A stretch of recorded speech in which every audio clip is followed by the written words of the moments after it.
So many different adventures begin with an intrepid explorer swinging through the woods until he encounters his inner fears. Snakes. Why does it always have to be snakes?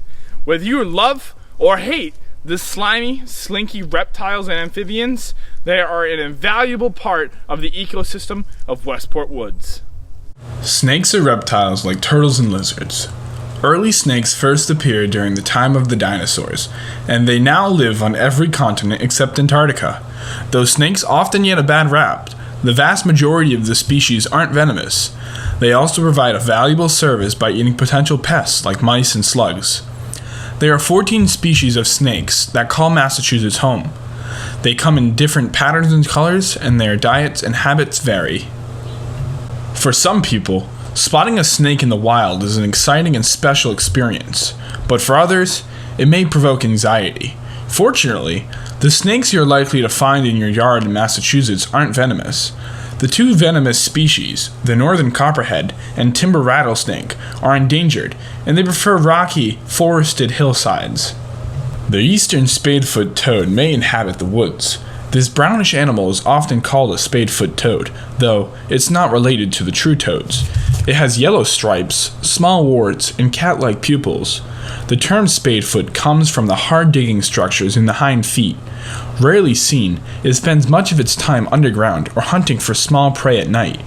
After a strong rainfall event during the warm months, it breeds in shallow temporary pools called vernal pools.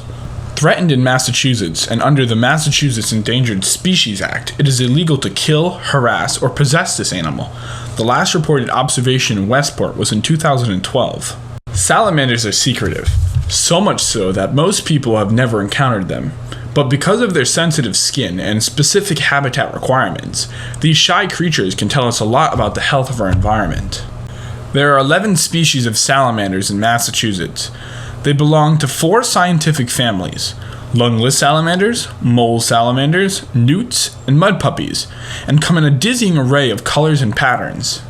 Amphibians all around the world are in trouble.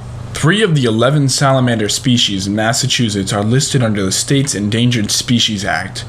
Many salamanders perish when they cross roads to reach their breeding pools, and loss of habitat is another major threat. Rare in Massachusetts is a relatively small mole salamander, reaching only about 4 inches long. It's black with large silvery stripes and blotches. These markings are whiter in males and grayer in females.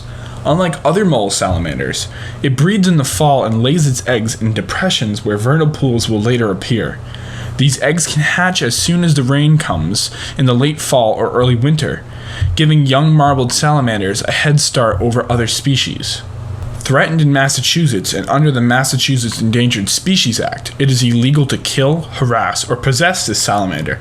The last reported observation of a marble salamander in Westport was in 2016. Now what can you do to help these endangered species? Protect their habitat. Keep the vernal pool clean and intact. That's their breeding grounds. Report sightings of the endangered species at the Mass Wildlife Site, or report mass migration to the amphibian roadway crossing site. To learn more, visit www.vernalpool.org.